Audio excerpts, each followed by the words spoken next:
Nós vamos meditar na palavra nesta noite, abrindo nossas Bíblias, Hebreus capítulo 10. Pode ficar assentado assim como você está.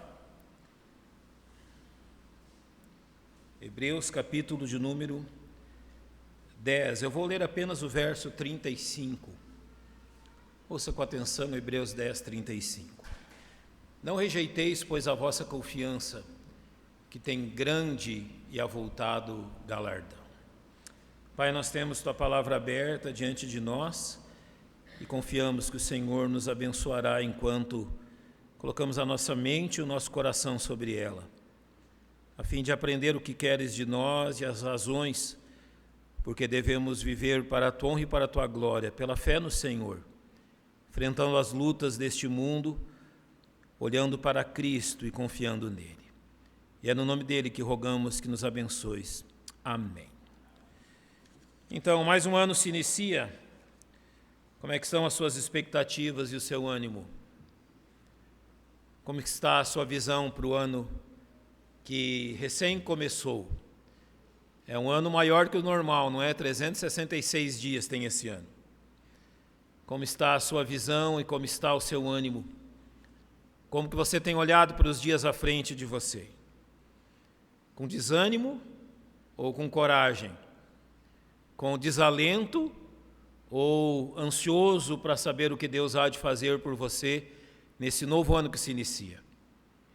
Independente daquilo que há no seu coração, a palavra de Deus, e no meu coração também, a palavra de Deus nesse texto da carta aos Hebreus, ela trabalha com uma questão muito importante para todos nós, que também foi importante para aqueles a quem foi escrito esse texto. Esse texto foi escrito a irmãos em Cristo que dentro da sua época enfrentavam grandes lutas, enfrentavam dificuldades de toda sorte.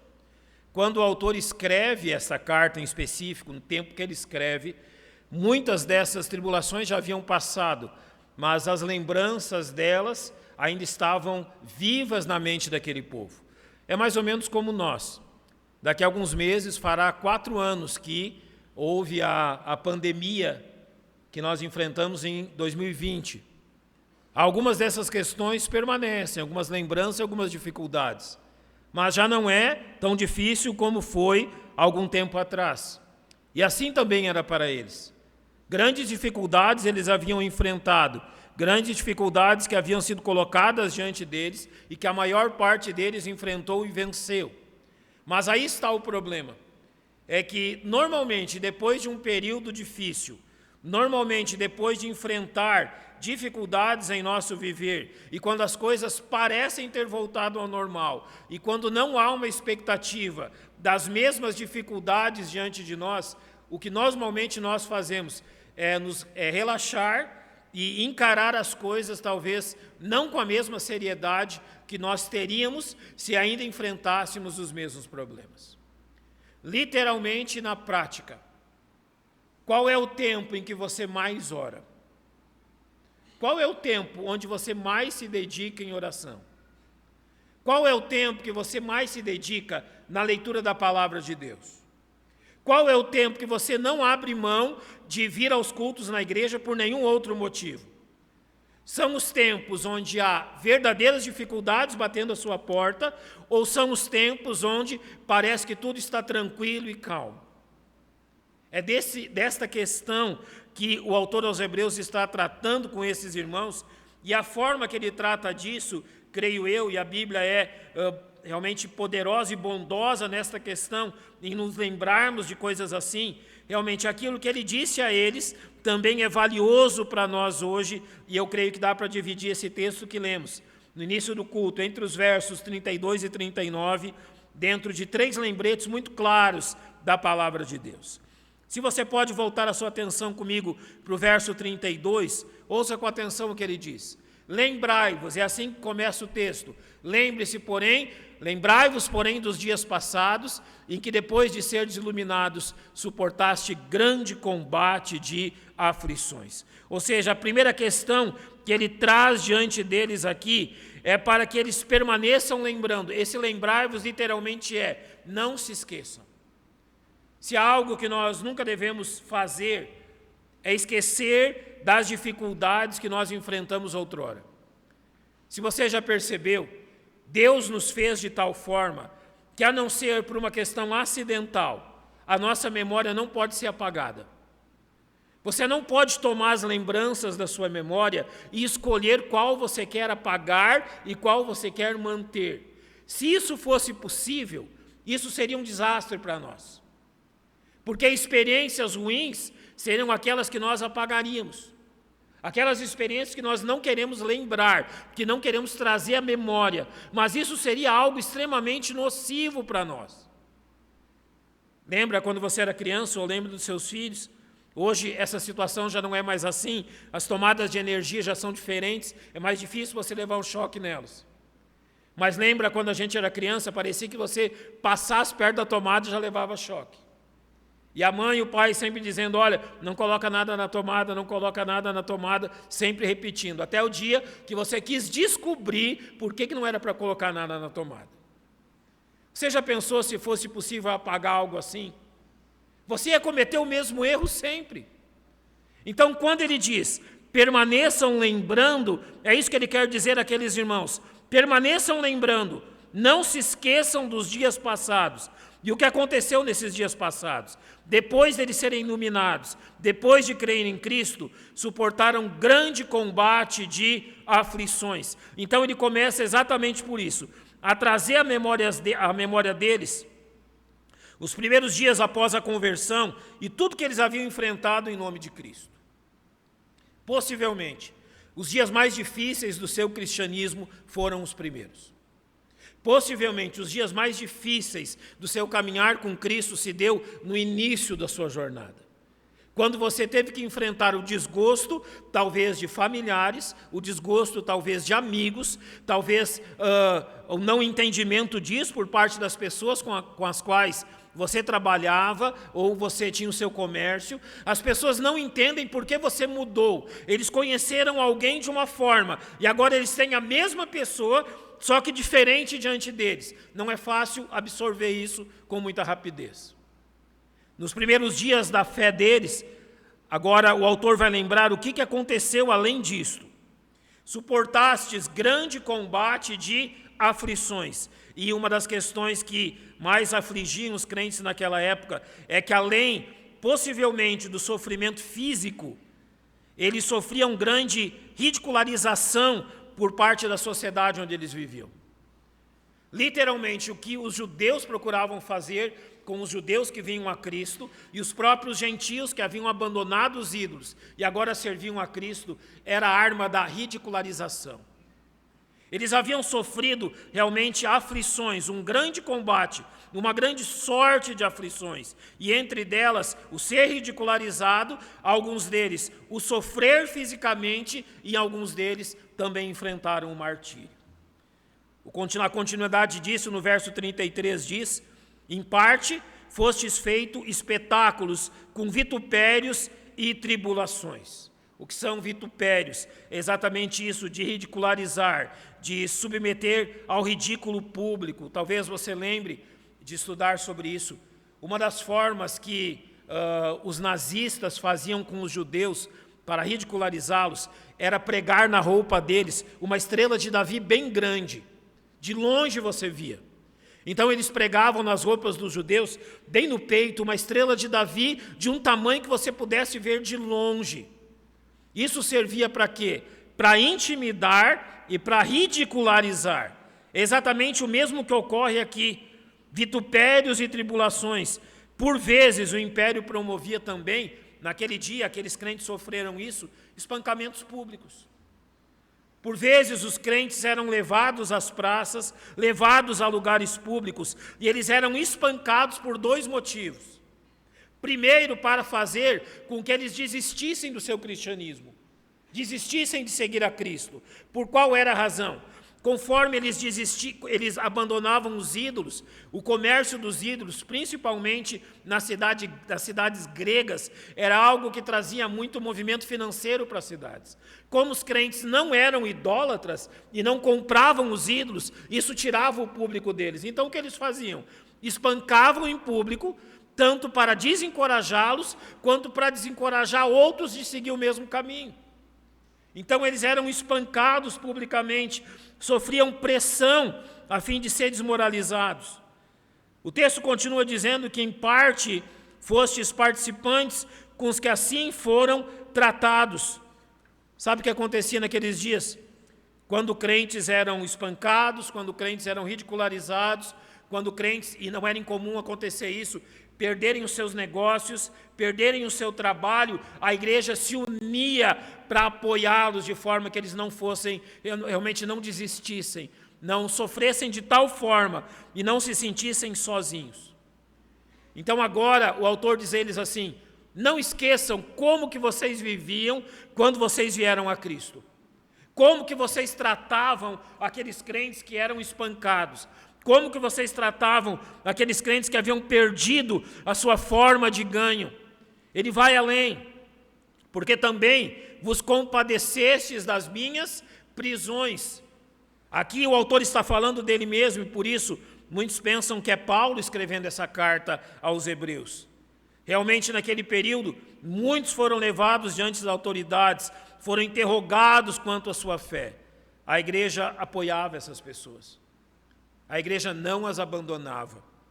Ele termina dizendo que com alegria recebestes o roubo, o espólio dos vossos bens. Nós não sabemos se o Império Romano ou as autoridades judaicas haviam tomado os bens desses crentes. Literalmente, muitos deles, perdido tudo, ficado sem condições de sustento, propriedades, possessões, sofreram uma tal arbitrariedade contra os seus direitos. E o texto começa dizendo que com alegria recebestes o roubo dos vossos bens. É interessante que eles não se queixaram disso. Eles não se queixaram do que estava acontecendo. Tudo isso aconteceu depois deles conhecerem a Cristo. Tudo isso aconteceu depois deles crerem em Cristo. A ridicularização, a perda dos bens, as pressões, tudo isso que a sociedade deles mesmo infligiu sobre eles. Mas essa porção termina dizendo: sabendo que em vós mesmos tendes no céu uma possessão melhor e permanente. Então o autor diz a eles: olha, a verdadeira riqueza que vocês possuem não pode ser tirada de vocês. Não desanimem diante disso. Lembre-se do passado. Não se esqueça das coisas que você já sofreu. Porque essas coisas que você já sofreu tornam ainda mais preciosas as coisas que Deus tem guardado para você. Literalmente, as coisas que você sofre por causa de Cristo na sua vida, torna ainda o seu cristianismo mais precioso. Mostra realmente o valor e o quanto vale servir a Jesus Cristo. Eles encararam tudo isso realmente com uma fé genuína. Eles não eram crentes passageiros. Eles encararam tudo que eles sofreram como algo realmente precioso. Demonstravam que eles estavam realmente no caminho certo. Ao não esquecer do passado, eles seguiam em frente. Portanto, você não precisa esquecer das coisas que talvez já tenham acontecido com você desde que você veio a Cristo. Você não precisa se lamentar pelas coisas que você sofreu desde o dia em que você creu em Jesus Cristo. Talvez você não tenha sofrido da forma desses irmãos, mas tenha enfrentado circunstâncias e dificuldades que naquele momento trouxeram grande luta, grande dor e sofrimento ao seu coração. Você não precisa se esquecer disso. O autor diz: lembrai-vos, permaneçam lembrando, não se esqueçam. E enquanto vocês lembram de tudo isso, prossigam em frente. Talvez você olhe para o último ano, as coisas que aconteceram em 2023 e digam: olha, eu entro a 2024 extremamente desanimado diante das circunstâncias. Talvez você olhe para o último ano e diga: olha, realmente eu olho para os últimos 12 meses e não encontro realmente motivos que me digam que eu devo encarar as coisas com ainda mais força e energia nesse ano que se inicia. Não se esqueça de nada. Glorifique a Deus por tudo. Tudo aquilo que Ele permitiu que acontecesse tem um objetivo. Então não se esqueça. A grande questão é que você ainda não viu o fim. Nenhum de nós ainda viu como as coisas acabam.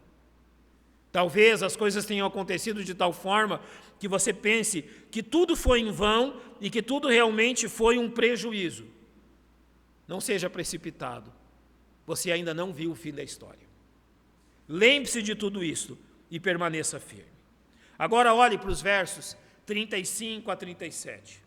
Não rejeiteis, pois, a vossa confiança, que tem grande galardão e grande e avultado galardão, porque necessitais de paciência, para que depois de haverdes feito a vontade de Deus, possais alcançar a promessa, porque ainda um pouquinho de tempo, e o que há de vir virá e não tardará. Então a primeira razão é olhar em frente sem esquecer do passado. Agora o autor nos chama a reconhecer a importância de permanecer o tempo todo confiando no nosso Deus. Ele diz, não rejeiteis, pois, a vossa confiança. Não jogue a sua confiança no lixo. Não jogue a sua fé no lixo. Não diga assim, ano passado eu dependi de Deus, eu orei e eu pedi que Deus fizesse determinadas coisas e parece que as coisas não foram da forma que eu imaginava deveriam ocorrer.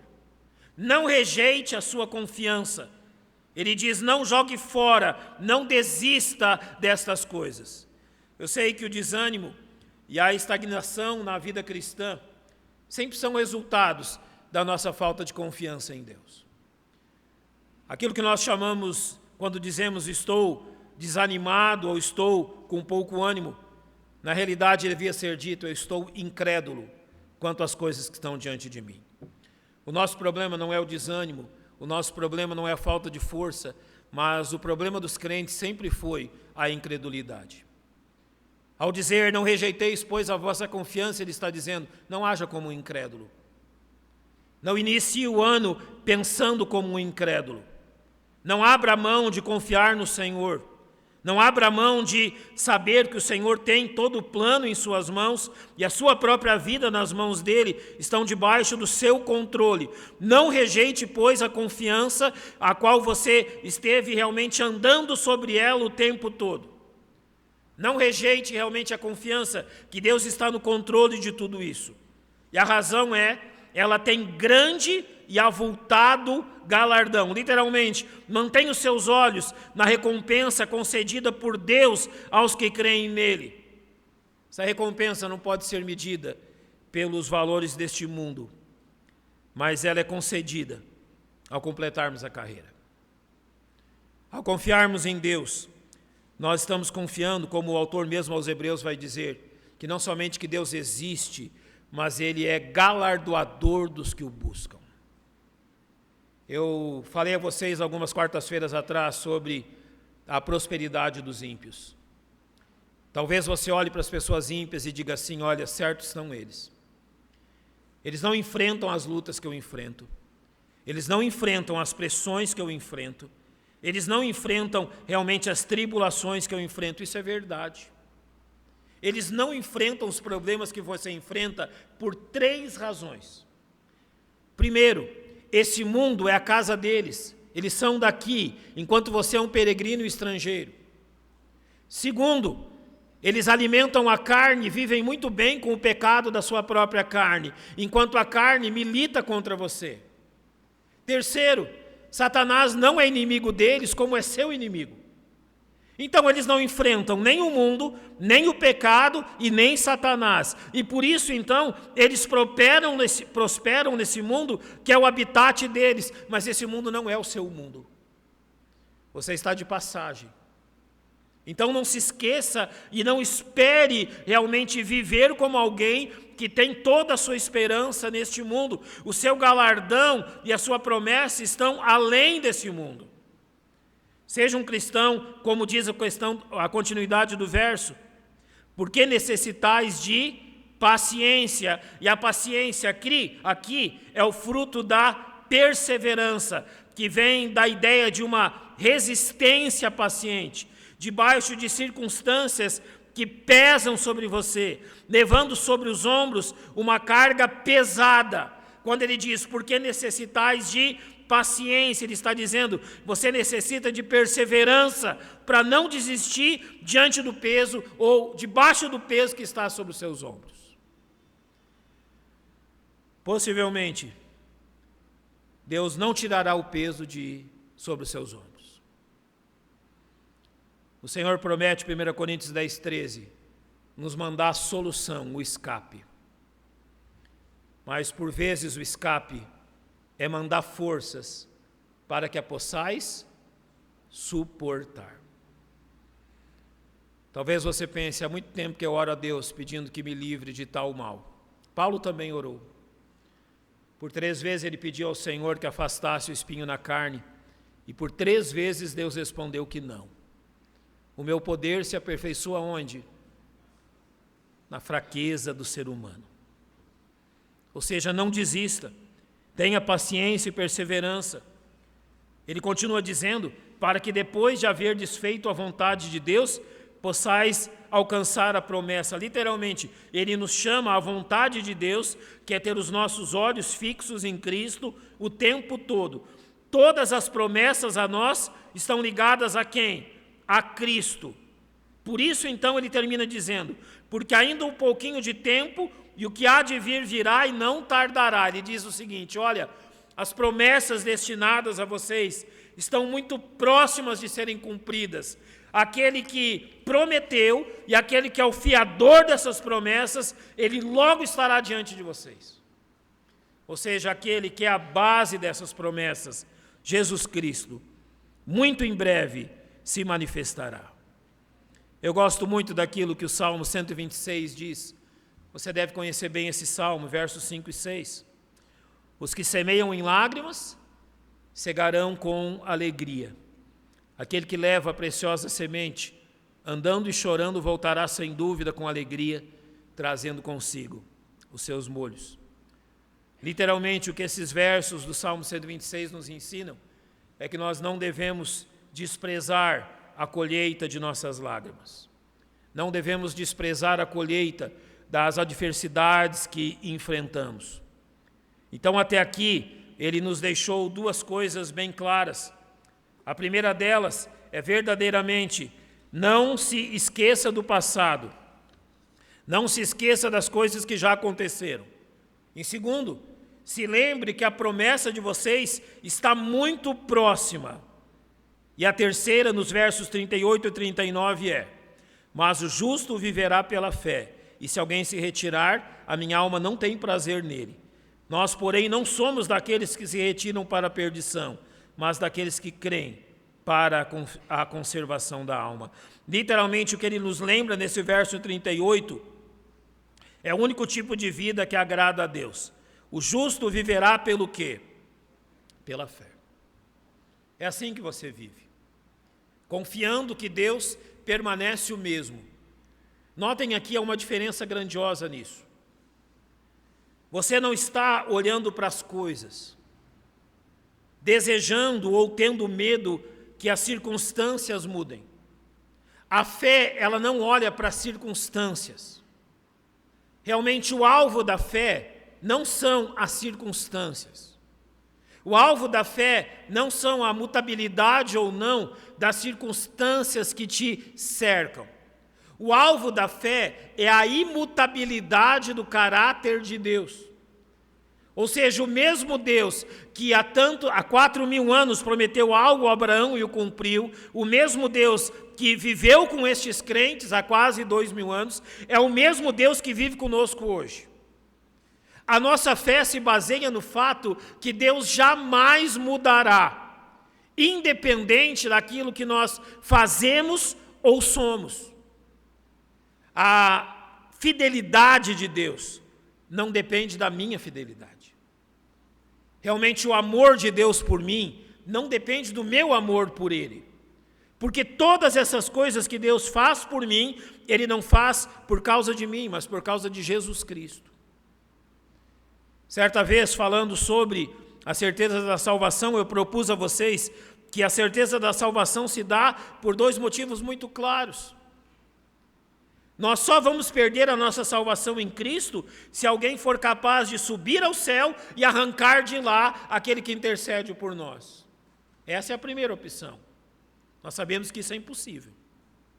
Mas nós também podemos perder a nossa salvação se Jesus decidir realmente sair do lugar que ele ocupa de intercessor por nós. Você acha que isso é possível? Não. Ele não muda nos seus propósitos. Então a nossa fé se baseia exatamente nisso, naquilo que o nosso Deus é. Ele completa dizendo que se alguém se retirar, a minha alma não tem nele prazer. E ele aqui se refere a muitos, como naqueles dias, que haviam dito crer em Cristo, mas agora haviam voltado atrás. Aqui o retrocesso é o contrário do avanço que se espera dos salvos. Aqui realmente esse retrocesso é porque eles queriam agradar a Deus de outra forma e não por meio de Jesus Cristo.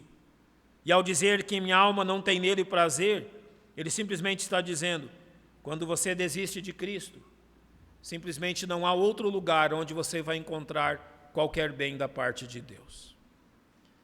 Aquelas pessoas verdadeiramente não haviam crido em Cristo e agora se retiravam. Mas ele completa no final do verso, nós, porém, não somos daqueles que se retiram para a perdição, mas daqueles que creem para a conservação da alma. Literalmente, ele está dizendo o que Deus espera daqueles que creem nele, daqueles que creem para a conservação, ou seja, daqueles que continuam firmes no seu lugar, independente das coisas passadas ou das coisas futuras. Literalmente, nós já recebemos a maior das promessas de Deus, sem a merecermos, a nossa salvação. E o andar em frente simplesmente nos diz que nós ainda não a recebemos por completo. Sim. Quando nós cremos em Cristo, Deus nos salvou da condenação do pecado. Ou seja, desde o dia em que você creu em Cristo, não há nada mais diante de Deus contra você. Paulo vai dizer aos Colossenses que aquela cédula de dívida que era contra nós, ele a cravou na cruz. E ao cravá-la na cruz, ela foi tingida pelo sangue do bom Salvador. O sangue de Cristo garante que estamos justificados. Não há nada diante de Deus contra nós. Cristo pagou a nossa dívida por completo. Mas que hoje, enquanto andamos neste mundo, se Ele nos tirou do pecado, agora Ele está tirando o pecado de dentro do nosso coração. Por que vale a pena seguir em frente? Porque Deus não completou a boa obra ainda. Ele está lhe ensinando a viver sem pecado. Você já percebeu por quê? A cada dia Deus está ensinando você a não amar o pecado, a não se satisfazer no pecado, a não se orgulhar no pecado, a não desejar o pecado, a não ter saudades do pecado. Ele está preparando a sua vida. E qual é a razão disso? Porque a terceira parte que completa a salvação diz então que quando Cristo vier, nós vamos ser separados dos nossos pecados. Agora Ele vai tirar o pecado de nós e Ele não fará parte mais de nós. E quando nós habitarmos no céu, nós vamos habitar num lugar sem pecado, onde o pecado não entra. Então Deus está desde hoje lhe preparando para não sentir saudade de nada disso. Lembra do povo judeu enquanto liberto do Egito, caminhando pelo deserto, quais foram as palavras deles? Que saudade dos pepinos, dos melões do Egito. Ainda era um povo mentiroso, né? Que saudade das panelas de carne. Eu nunca vi escravo comer panelão de carne. Ainda fantasiavam. Eles queriam realmente voltar atrás. Constituamos sobre nós um líder e voltemos para o Egito. Voltemos para onde? Para a escravidão debaixo das mãos de Faraó. Para fazer tijolo o dia inteiro. Viver da forma que eles viviam. O que Deus está fazendo hoje na sua vida? Ele está lhe ensinando a viver fora de tudo isso. Lá no céu você não vai sentir saudade nenhuma dessas coisas. Lá no céu você não vai sentir saudade nenhuma daquilo que um dia você viveu nesse mundo. Então faça o quê? permaneça firme. Simplesmente não saia do seu lugar. Permaneça firme em Cristo, ame mais a Ele, creia mais nele, conheça mais dele, sirva mais a Cristo. Essa é a ordem de Deus para nós. Ao invés de desistirmos, de voltarmos atrás, Ele diz: sigam em frente, não rejeite a vossa confiança, continue andando em frente, e esse é o querer de Deus para cada um de nós. Então, apesar de todas as más lembranças, apesar da luta diante de nós, e porque temos uma grande promessa no futuro, andemos firmemente, irmãos. Este é o querer reservado nesse texto a nós, o querer do nosso Deus, que Ele nos abençoe e fortaleça através dele. Vamos fechar os nossos olhos, vamos agradecer a Deus pelo tempo na sua casa hoje.